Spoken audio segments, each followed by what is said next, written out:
Everyone, this is Akash Sukani and welcome to Samarpan techno school biology YouTube channel. તમે જોઈ રહ્યા છો ચેપ્ટર નંબર 3 વનસ્પતિ સૃષ્ટિ। આજે ચેપ્ટર નંબર 3 નો લેક્ચર નંબર 3 ભણીશું, એટલે કે લીલ પછી આપણા પાસે ટોપિક છે દ્વિઅંગી વનસ્પતિ। તો એકાંગી વનસ્પતિ કઈ લીલ, તો એના બાદ કોણ આવશે? દ્વિઅંગી વનસ્પતિ કઈ, એની લાક્ષણિકતા વર્ણવો। Without wasting time let's begin the lecture. વસવાટ આપણે એનો જોઈએ। તમને 3 માર્ક્સ ની અંદર પૂછે તો તમારે સવાલ લખવો પડશે। તમને પૂછે વસવાટ, તો આ દ્વિઅંગી વનસ્પતિ રે ક્યાં રે? તો કે બધી જગ્યાએ, એટલે આમ તો જમીન પર પણ જોવા મળે, ખડક પર પણ જોવા મળે, બરાબર। પરંતુ એક વસ્તુ તમારે યાદ રાખવાની કે ભેજયુક્ત અને છાયા પ્રિય વસવાટમાં આ જોવા મળશે। કેવું? ભેજયુક્ત અને છાયા પ્રિય વસવાટની અંદર। હવે આ દ્વિઅંગી વનસ્પતિ છે એ વનસ્પતિઓની ઉભયજીવી તરીકે ઓળખાય। એટલે કે ઉભયજીવી વનસ્પતિઓ કઈ, તો તમને પૂછે તો તમારે કયો આન્સર દેવાનો? દ્વિઅંગી વનસ્પતિ। બે અંગ ધરાવે છે એટલા માટે એને ઉભયજીવી નથી કીધી। આપણે પ્રાણીઓની અંદર જોયું કે ઉભયજીવી કોને કહેવાશે? કે જે જમીન પર રહી શકે, પરંતુ પોતાનું જીવન ચક્ર પૂરું કરવા માટે એને પાણીની આવશ્યકતા પડે જ એવા સજીવ, એવા પ્રાણીને આપણે ઉભયજીવી પ્રાણી કીધા હતા। તો અહીંયા વનસ્પતિ એટલે કે દ્વિઅંગી વનસ્પતિ પોતે જમીન પર રહી શકે છે, પરંતુ એને લિંગી પ્રજનન કરવા માટે પાણીની આવશ્યકતા રહે। એના વિના એ પ્રજનન નહીં કરી શકે અને પોતાનો વંશવેલો આગળ નહીં વધારી શકે। એટલા માટે એ પ્રકારને શું કીધું? પાણી અને જમીન બંને એના જીવન ચક્રનો ભાગ છે, એટલા માટે એને કીધું ઉભયજીવી વનસ્પતિઓ। ઓકે, ત્યારબાદ હવે આપણે જોઈએ એની દેહ રચના। દેહ રચના આપણે લીલની અંદર જોયું કે વૃંત હતું, છત્રવૃંત હતું, વગેરે વગેરે, પરંતુ અહીંયા એવું કઈ હોતું નથી। અહીંયા શું હોય છે? પર્ણ હોય છે, તો કે યસ, પર્ણ તો હોય છે। ત્યારબાદ પ્રકાંડ હોય છે, તો કે કહી ના શકાય। ત્યારબાદ મૂળ હોય છે, તો કે એ પણ કહી શકાય નહીં। તો કે અહીંયા પ્રકાંડ, મૂળ અને પર્ણ એ સાચા હોતા નથી। કેવા? સાચા હોતા નથી। પર્ણ સાચું હોય છે, પરંતુ પ્રકાંડ અને મૂળ કેવા આવશે? સાચા નથી। કેમ સાચા નથી? તો કે અહીંયા મૂળ નથી જોવા મળતું, પરંતુ મૂલાંગો જોવા મળે છે। શું જોવા મળે છે? મૂલાંગો। એટલે વનસ્પતિના બે જ ભાગ જોવા મળે છે, પર્ણ અને મૂલાંગો। એટલા માટે આને શું કીધું છે? દ્વિઅંગી વનસ્પતિ। આ બધી જ વનસ્પતિ કેવી હશે? બહુકોષીય। તમે ક્યાંય એક કોષીય આવી વનસ્પતિ જોશો નહીં। ઓકે, બધી વનસ્પતિ કેવી? બહુકોષીય અને કેવી હશે? સુકાયક પ્રકારની। જેવી રીતે લીલના વનસ્પતિ દેહને આપણે શું કીધું હતું? સુકાયક। તો એવી રીતે દ્વિઅંગી વનસ્પતિના ને પણ શું કહેવાશે? દેહને સુકાયક કહેવાશે, જે કોઈ પણ આધાર સાથે જોડાયેલા હોય। કોના સાથે? આધાર સાથે જોડાય। કેવા આધાર હોય? તો કે મોટી મોટી ખડકો હોય, પથ્થરો હોય, જમીન હોય, આ કોઈ પણ આધાર હોય। અને દ્વિઅંગી વનસ્પતિ એ વનસ્પતિના અનુક્રમણમાં પણ ભાગ ભજવે। અનુક્રમણ કોને કહેવાય? તમને એક સિમ્પલ શબ્દમાં હું સમજાવું। તમે 12મા ધોરણમાં આ ભણશો, વનસ્પતિનું અનુક્રમણ, અથવા તો દરિયાઈ અથવા તો રણ વિસ્તારમાં અનુક્રમણ, અથવા તો જલજ વસવાટની અંદર અનુક્રમણ, આવું ભણશો। હવે જ્યાં પણ વિસ્તારની અંદર કોઈ પણ પ્રકારના સજીવો જોવા મળતા નથી, એ વિસ્તારની અંદર જોતામાં જંગલ બની જાય। બહુ ઘણા વર્ષો, બરાબર, હજારો વર્ષોની પ્રક્રિયા બાદ એમાં જંગલ બને, તો એ વિસ્તાર કે જ્યાં કંઈ પણ હતું નહીં ત્યાંથી જંગલ બન્યું, તો એને શું કહેવાશે? અનુક્રમણ। ત્યારબાદ આ અનુક્રમણ રણ વિસ્તારમાં પણ હોય, એટલે કે એને મરુભૂમિ કહેવાય, બરાબર। તો એવા વિસ્તારમાંથી પણ થતું હોય કે જ્યાં કોઈ પણ પ્રકારની વનસ્પતિ કે કોઈ સજીવો જોવા મળતા નથી, ત્યાં કાળક્રમે જંગલમાં એ વિસ્તાર જંગલમાં ફેરવાઈ જાય। ઓકે, તો આ અનુક્રમણની શરૂઆત હકીકતમાં લાઇકેનથી થાય। લાઇકેન બાદ લીલ અને દ્વિઅંગી વનસ્પતિઓ પણ આવે। દ્વિઅંગી વનસ્પતિમાં તમે ભણશો હમણાં શેવાળ। શેવાળ એટલે કે મોસ। કોણ? મોસ। તો મોસ છે એ અનુક્રમણની અંદર અગત્યનો ભાગ ભજવશે। શેમાં? અનુક્રમણમાં અગત્યનો ભાગ ભજવશે। સમજ પડી? ત્યારબાદ આમાં વાત કરવાની છે પ્રજનનની. લિંગી પ્રજનન કરશે. કયું પ્રજનન? લિંગી પ્રજનન. લિંગી પ્રજનન કરે તમે એ પહેલા યાદ રાખો, આપણે મનુષ્ય છીએ. કોઈ પણ સારી સફરજનનું ઝાડ છે કે પીપળાનું, કણજીનું, કોઈ પણનું ઝાડ છે, આસોપાલવ, કેરી, આંબાનું વૃક્ષ, આ બધા કેવા હશે? દ્વિકીય હશે. બધા કેવા હોય? તમે એક વસ્તુ સમજી લો, દ્વિકીય સજીવો કોને કહેવાય અને એકકીય સજીવો કોને કહેવાય, આ બંને તમને ખાસ ખબર હોવી જોઈએ. આપણે મનુષ્યની વાત કરીએ તો આપણામાં રંગસૂત્રની જોડ કેવી હશે? જોડમાં આપણામાં રંગસૂત્રની જોડ જોવા મળે. ઓકે, કેટલી જોડ? 23 જોડ. ટોટલ રંગસૂત્રની સંખ્યા કેટલી? 23 દુના 46. તો આપણે કેવા સજીવો છીએ? દ્વિકીય. એટલા માટે આપણે 2n વડે દર્શાવાય. n એટલે કે રંગસૂત્રોની સંખ્યા. જ્યારે એકકીય સજીવો હોય તો એને ફક્ત n, એમાં રંગસૂત્રોની જોડમાં, રંગસૂત્રો જોડમાં હોતા નથી. એકમાત્ર એક જ રંગસૂત્ર હોય, એક જ પ્રકારનું એક રંગસૂત્ર હોય. 7 રંગસૂત્રો છે તો 7 એ 7 અલગ, એક એટલે કે પહેલા નંબરનું, બીજા નંબરનું, એની જોડ કોઈ હોતી નથી. જ્યારે આપણે સજીવ કેવા છીએ? આપણા ગાલના કોષ, આંતરડાના કોષ, જઠરના કોષ, ત્વચાના કોષ, વાળના કોષ, આ બધામાં કેવું હશે? દ્વિકીય બંધારણ જોવા મળે. આ બધા કોષોને કેવા કહેવાય? દેહિક કોષ. કેવા કહેવાય? દેહિક કોષ. તો દેહિક કોષ હંમેશા કેવા હોય? 2n એટલે કે દ્વિકીય હોય. પરંતુ આપણા જન્યુ એટલે કે શુક્રકોષ અને અંડકોષ, શુક્રકોષ અને અંડકોષ આવા 2n હોતા નથી. એવા કોષને શું કહેવાય? લૈંગિક કોષ. શું કહેવાય? લૈંગિક કોષ, કે જેની અંદર હંમેશા શું હોય? n એટલે કે એકકીય હશે. આ એક વસ્તુ તમે યાદ રાખો, એકકીય દેહિક કોણ હોય, લૈંગિક કોણ હોય? લૈંગિક એટલે કે જન્યુ. કેવા? જન્યુ. આ તમારે બાયોલોજીની અંદર હર હંમેશ માટે યાદ રાખવાનું છે. ઓકે, દ્વિકીય એટલે કે 2n, એકકીય એટલે કે n, કે જેમાં રંગસૂત્ર જોડમાં હોતા નથી, રંગસૂત્ર જોડમાં હોય છે. દેહિક કોષો આપણા હશે તો એ કેવા હશે? 2n. અને જન્યુઓ અથવા તો લૈંગિક કોષ છે એ હંમેશા કેવા હશે? એકકીય. હવે દેહિકમાંથી લૈંગિક કોષ બનશે કઈ રીતે? તો કે એ અર્ધીકરણની પ્રક્રિયા દ્વારા. કઈ? અર્ધીકરણ એટલે કે અડધું થવું. જો 2n માંથી n, અર્ધીકરણ એટલે કે અડધું થવું.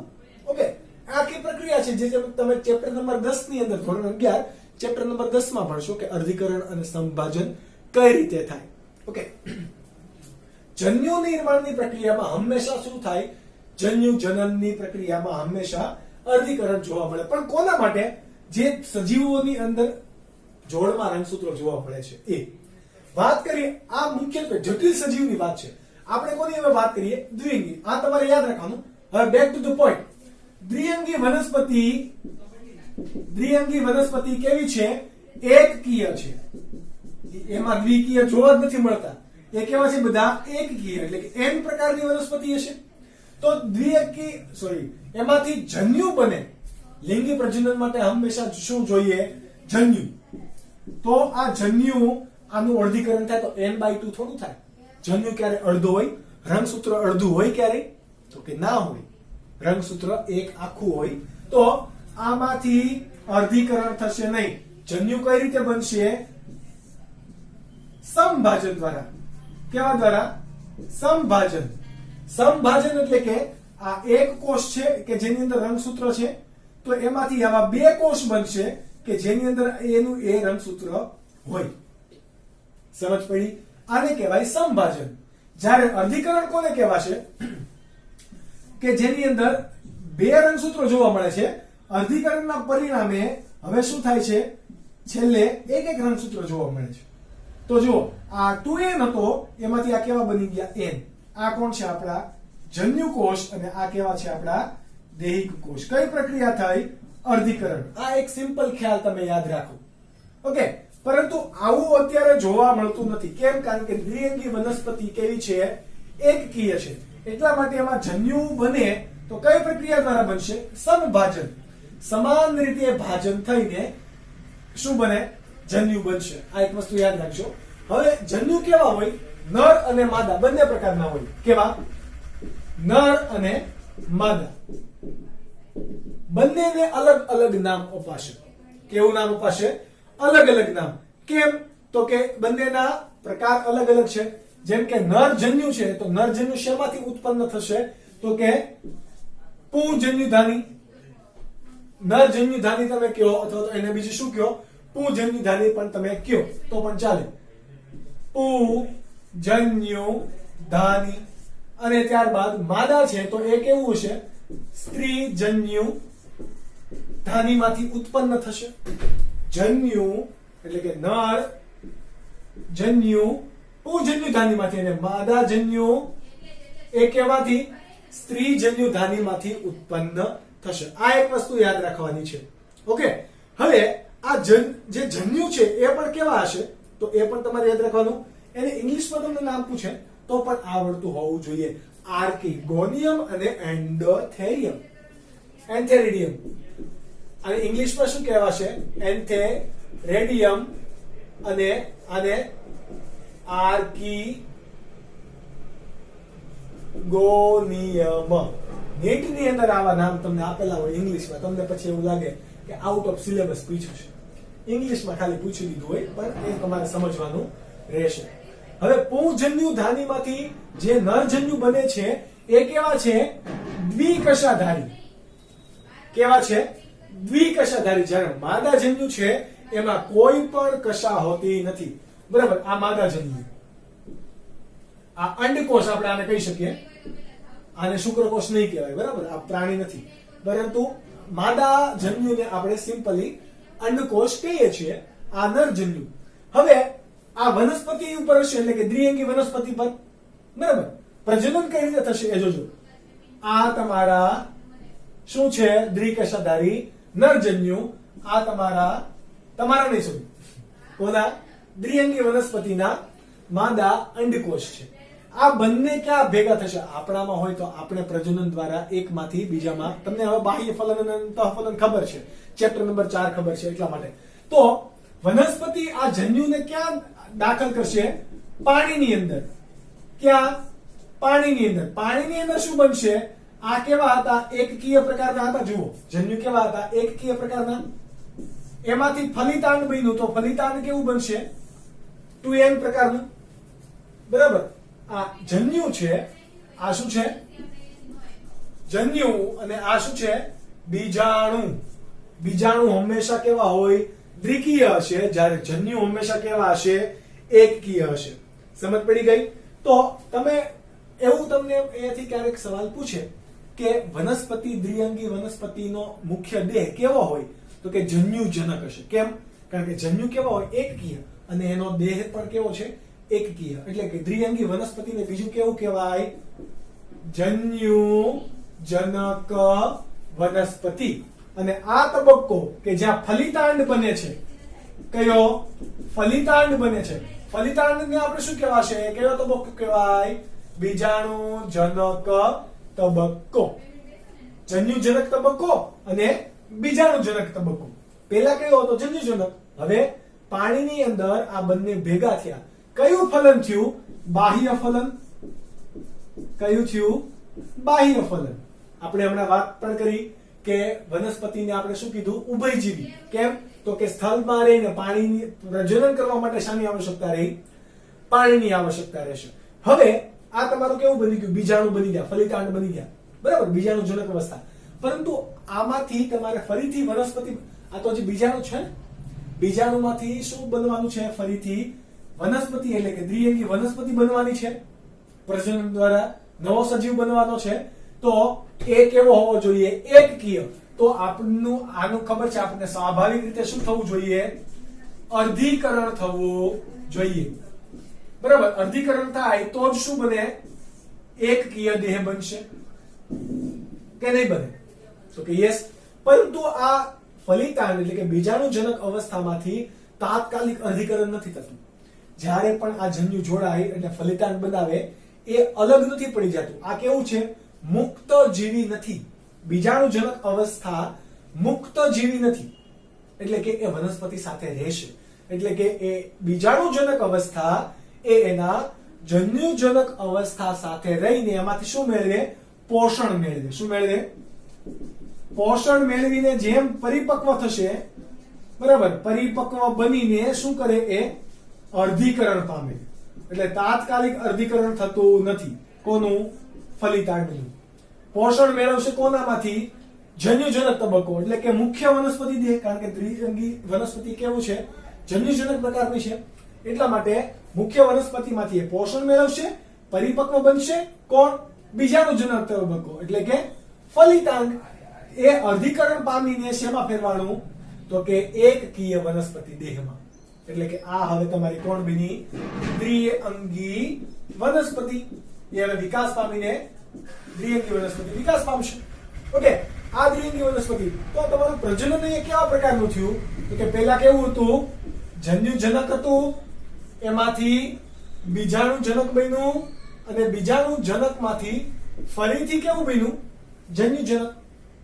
બરાબર. પરંતુ મુખ્ય વનસ્પતિ દેહ કેવો છે? જન્યુજનક. જ્યારે બીજાણુજનક તબક્કો કેવો છે? ગૌણ. એટલે કે ફલિતાંડ દરમિયાન એ ત્વરિત ટૂંક સમય માટેનો છે.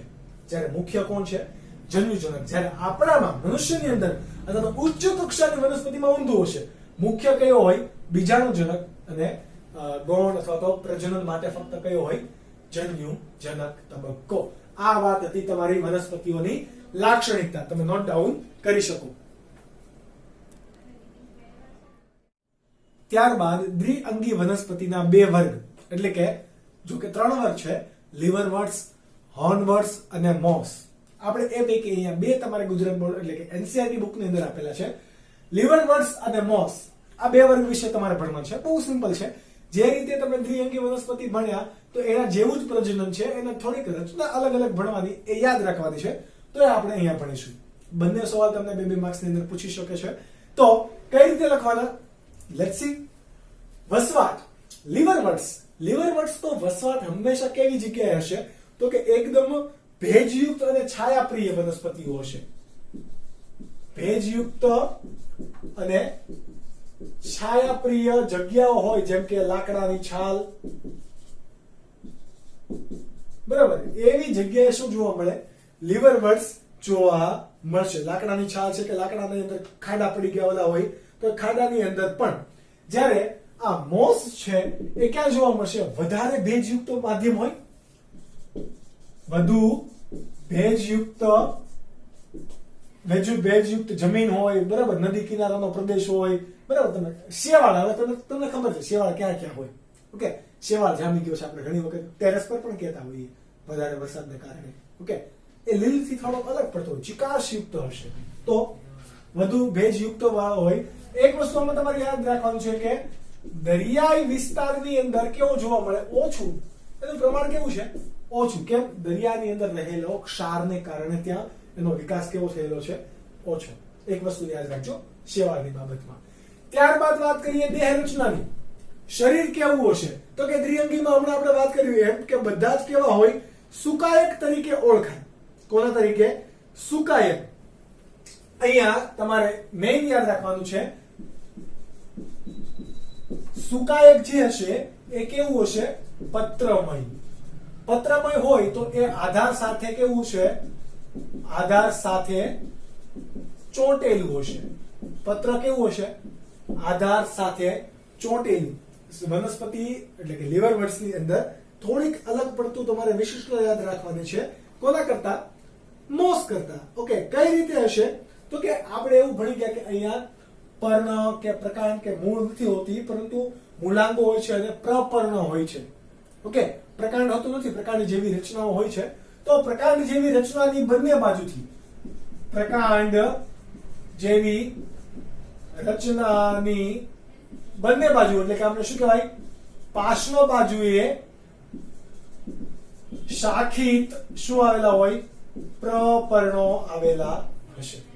આવી એની કોની રચના? પ્રજનનની વાત કરીએ, સોરી, દેહ રચના જો આપણે કોની વાત કરીએ? મોસની. તફાવતની દ્રષ્ટિએ આપણે ભણીએ તો પણ દેહ રચના તમે એક ક્વેશ્ચનની રીતે પણ ભણશો. હું તમને તફાવતની રીતે ભણાવું છું, એટલે કે તમને કોઈ પણ કન્ફ્યુઝન ના થાય.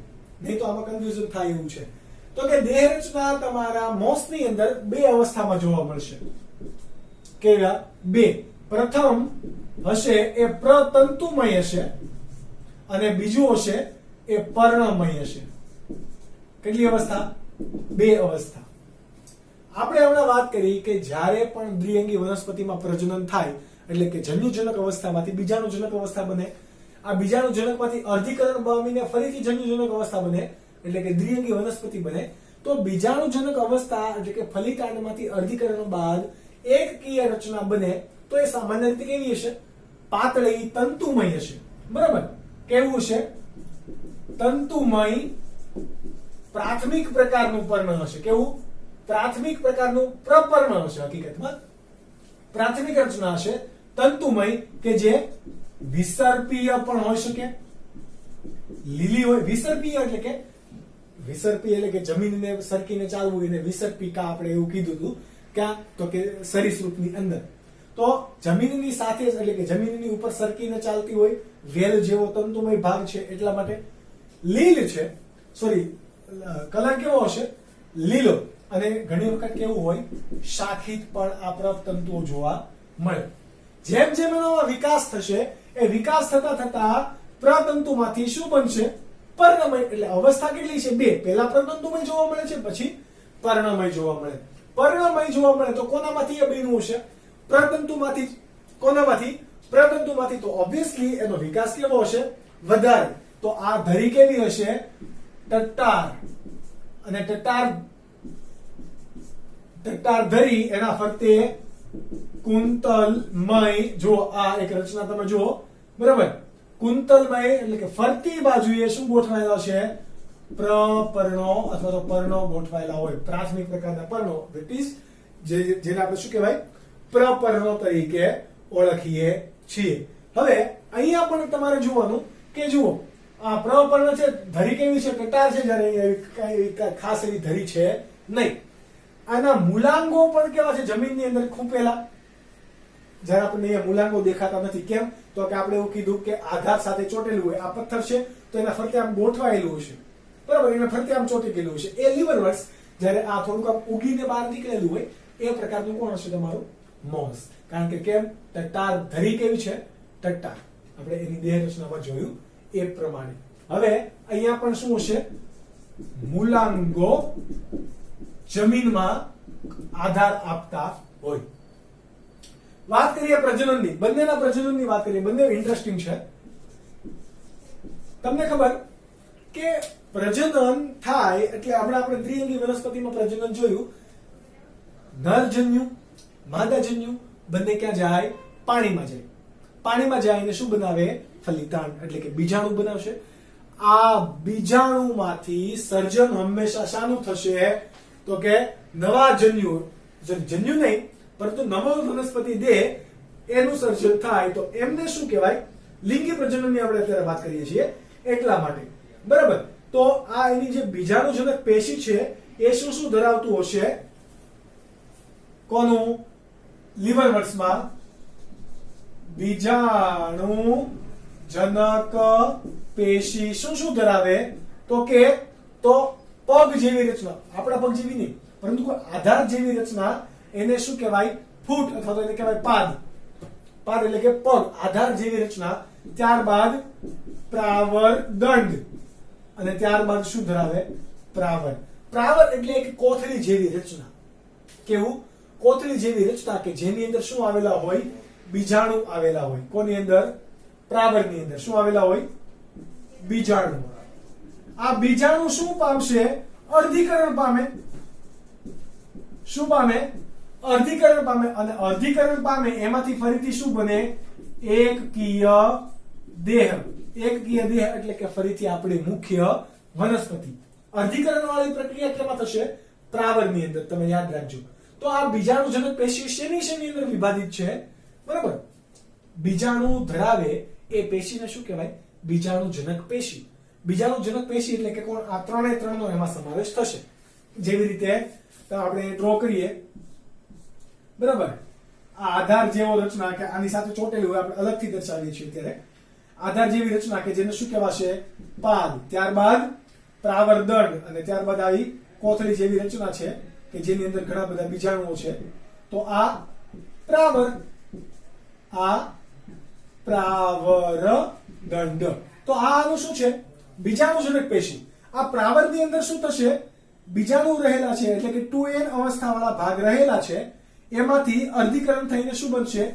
એક કોષીય નહીં પણ એકકીય વનસ્પતિ. એ કઈ આપણી હશે?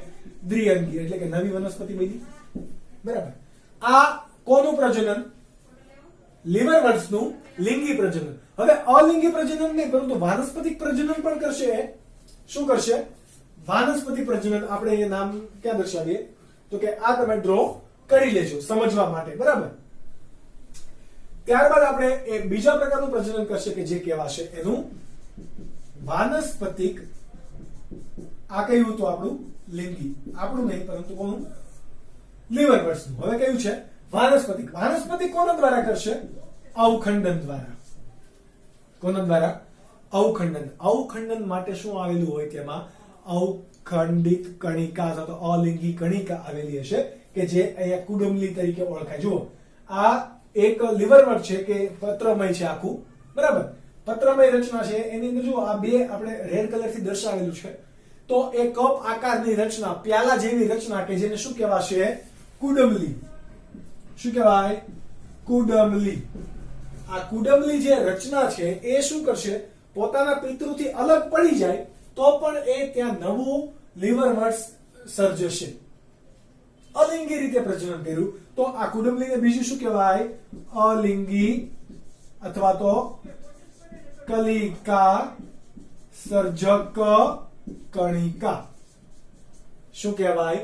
કલિકા સર્જક કણિકા. આ તમારે ખાસ યાદ રાખવાનું છે બીકોઝ આની અંદર એક અવખંડન પણ થયું. હવે અવખંડન થઈને આ કુડમલી છે અહીંયા જશે તો એમાંથી પહેલા શું સર્જાશે? કલિકાઓ પણ સર્જાશે. આ કલિકા સર્જનની વાત છે. ઓકે, તો આ રીતે થશે તમારું અલિંગી પ્રજનન. જ્યારે મોસની અંદર આપણે પ્રજનનની વાત કરીએ તો એમાં જોઈએ પેલું કયું? લિંગી પ્રજનન. તો અહીંયા પણ શું છે? તો કે જુઓ, પ્રાવર છે. આ પણ શું છે? પ્રાવર દંડ છે. અને આ પ્રાવર દંડને આધાર આપતો પ્રાવરનો ભાગ કે જે મૂલાંગો સાથે જોડાયેલો છે કે નથી. તમે આ જુઓ, આ છોડની અંદર સ્પેશિયલી તમારી મોસનો આપણે ઉદાહરણ છે એ ફ્યુનારિયાનું. કોનું? ફ્યુનારિયા. તો એક જ વનસ્પતિની અંદર આ કયો ભાગ એનો છે? બીજાણુજનક. જ્યારે આ કયો છે? આ કેવો છે? બીજાણુજનક. જ્યારે આ કેવો છે? જન્યુજનક. કેમ? તો કે આ ભાગની અંદર એકકીય જન્યુઓ છે જ્યારે પ્રાવરની અંદર કેવા હશે? દ્વિકીય જન્યુઓ છે. કેમ? દ્વિકીય જન્યુ નહીં પરંતુ બીજાણુ. કેમ? તો કે હમણાં આપણે અહીંયા પણ વાત કરી હતી તો કે પ્રાવર એ શું છે? એની બીજાણુજનક પેશી. કોણ? પ્રાવર કે જે કોની સાથે જોડાયેલી છે? પ્રાવર દંડ વડે. તો આ પ્રાવરની અંદર શું થશે? બીજાણુ રહેલા છે એ બીજાણુનું અર્ધીકરણ થશે અને શેમાં ફેરવાશે? એકકીય જન્યુજનક તબક્કામાં ફેરવાશે. એટલે કે મુખ્ય દ્વિઅંગી વનસ્પતિ માટેના ઘટકો. ઓકે, કઈ પ્રક્રિયા? અર્ધીકરણની પ્રક્રિયા. ક્યાં થઈ? પ્રાવરની અંદર. આ તમારે યાદ રાખવાનું. બરાબર. અહીંયા પણ તમારું શું થશે? અલિંગી પ્રજનન થશે. એટલે કે કોનું? મોસનું. કઈ રીતે? અવખંડન. એટલે કે હકીકતમાં કેવું? વાનસ્પતિક. અહીંયા પણ વાનસ્પતિક કે કેવું? કયા પ્રકારે થશે? તો કે અવખંડન અને કલિકા સર્જન. આ બંનેની અંદર કેવું છે? સમાન. કલિકા સર્જન બંનેમાં કેવું છે? સમાન. આ વાત થઈ ગઈ તમારા દ્વિઅંગી વનસ્પતિની. હવે તમારી અંદર આમાં શું યાદ રાખવાનું છે? ફક્ત એક્ઝામ્પલ. તો એક્ઝામ્પલ આપણે મોસના લઈએ તો કયા કયા છે? એક તો તમે જોયું ફ્યુનારિયા. સ્ક્રીન પર તમે જુઓ, આ કયું છે? ફ્યુનારિયા.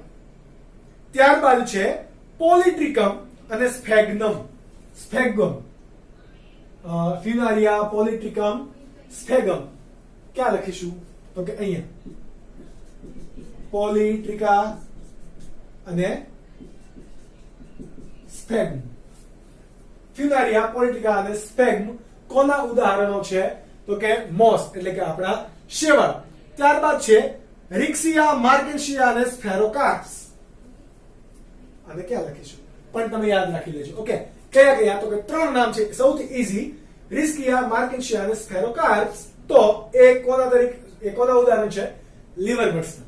ઓકે, આ બે મુખ્ય તમારા થઈ ગયા વર્ગ, જે હવે તમે નોટ ડાઉન કરી શકો.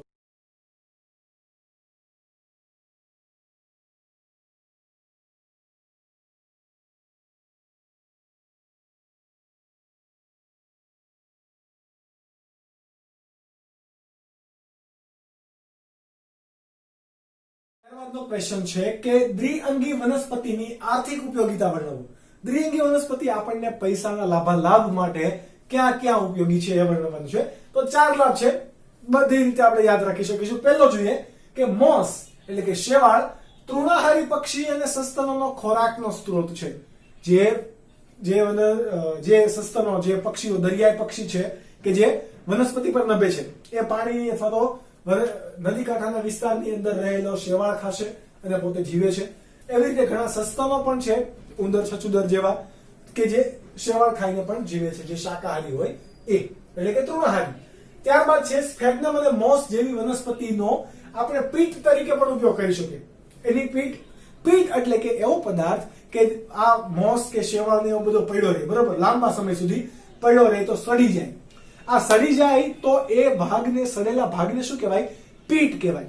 આ પીટ જે છે એને જો આપણે સૂકવી દઈએ તો એ સળગે પણ ખરા. તમે મેન વર્સિસ વાઇલ્ડ ની અંદર ડિસ્કવરીમાં જોતા હોય તો આવો શેવાળનો ને એવું બધું સૂકવેલો ભાગ લઈ એને ગરમ કરીને સૂકવે અને પછી આગ લગાડે તો એ ભાગ છે પીટ, કે જે લાંબા સમય સુધી બળતણના સ્ત્રોત તરીકે પણ કાર્ય કરે. અને આ પીટ હશે એની જળ સંગ્રહણ શક્તિ કેવી છે? એ પોતે કોઈ પણ જીવંત વસ્તુ હશે તો જીવંત વસ્તુ સુધી અને આપણે કોઈને એક જગ્યાએથી બીજી જગ્યાએ ટ્રાન્સફર કરવાનું છે તો એ દરમિયાન એનું પેકેજિંગ કરવા માટે ફરતે કોણ પૂરું પાડવામાં આવે? પીટ. કેમ? તો કે એક તો એને કોઈ ઘર્ષણ કે અવરોધ નહીં લાગે અને કોઈ ફૂટવા નહીં કરે, કોઈ પણ પદાર્થ છે એને કોઈ હાનિ નહીં થાય. બીજું કે પાણી એ યુઝ કરી લેશે, પીટ શોષી લેશે અને અંદરના ઘટક સુધી પાણી જવા દેશે નહીં. એટલે જીવંત વસ્તુનો જ્યારે આપણે ટ્રાન્સપોર્ટેશન કરતા હોઈએ ત્યારે પેકેજિંગ મટીરિયલ તરીકે પણ કોનો ઉપયોગ કરવામાં આવે? પીટનો. ત્યારબાદ અનુક્રમણ, હમણાં આપણે વાત કરી હતી કે અનુક્રમણ કોને કહેવાય? જે વિસ્તારની અંદર કોઈ પણ સજીવ રહેતું જ નથી, કોઈ પણ વસવાટ જ નથી, જીવન જ નથી ત્યાં, અને એ વિસ્તારની અંદર કાળક્રમે જોતામાં વનસ્પતિમાંથી જંગલ, ઘાસ, પેલા લીલ કે એવું બધું લાઇકેન બને, લાઇકેનમાંથી ત્યાં થોડી લીલ આવે, દ્વિઅંગી વનસ્પતિ આવે, ધીરે ધીરે એમાં જટિલતા આવતી જાય, ધીરે ધીરે ઘાસ બને, ઘાસમાંથી નાના નાના છોડ ને એવું બને અને ધીરે ધીરે મોટા વૃક્ષ જોતામાં ગાઢ જંગલમાં એ વિસ્તાર ફેરવાઈ જાય. તો એ ઘટનાને શું કહેવાય? અનુક્રમણ. તો આ અનુક્રમણનો કેવો ઘટક છે? પાયોનિર ઘટક. પાયોનિર ઘટક એટલે કે પાયાનો ઘટક, પ્રાથમિક ઘટક, કે જે લાઇકેન પણ છે. લાઇકેનની સાથે સાથે બીજો કોણ? મોસ. ત્યારબાદ છે જમીનનું ધોવાણ અટકાવે. જ્યાં પણ જે વિસ્તારની અંદર તમને ખબર છે કે વનસ્પતિ કોઈ પણ હોય એ માટીના કણોને જકડી રાખે, તો જે પણ વિસ્તારની અંદર આ શેવાળ કે મોસ જામી ગયેલો હશે એ વિસ્તાર ઉપર લીલું આપણે કહેવાય ને કોઈ કે લીલી ગોદડી અથવા કાપડ ફેરવી દીધું છે એવું થઈ જશે. અને એ વિસ્તાર ઉપરથી પાણી આવશે તો પાણી એની સાથે જો ફૂલ સ્પીડમાં પણ અગર પાણી આવે છે કોઈ ઢાળવાળા વિસ્તારમાં, ડુંગરવાળા વિસ્તારમાં, તો એ પાણી પોતાની સાથે જમીનના કણો કે માટીના કણોને ખસેડી જશે નહીં. ઉપર કોણ આવેલું છે? મોસ આવેલો છે. તો એ પણ આપણને ઉપયોગી છે. તો આ 4 ઉપયોગો કે જે તમારે યાદ રાખવાના છે, જે તમને 2 માર્ક્સમાં પૂછી શકે. અને પીટ વાળો ભાગ તો તમને હિન્ટમાં ઓલરેડી 2-3 વખત પૂછાઈ ચુક્યો છે. તો આ વસ્તુ તમારે યાદ રાખવાની છે.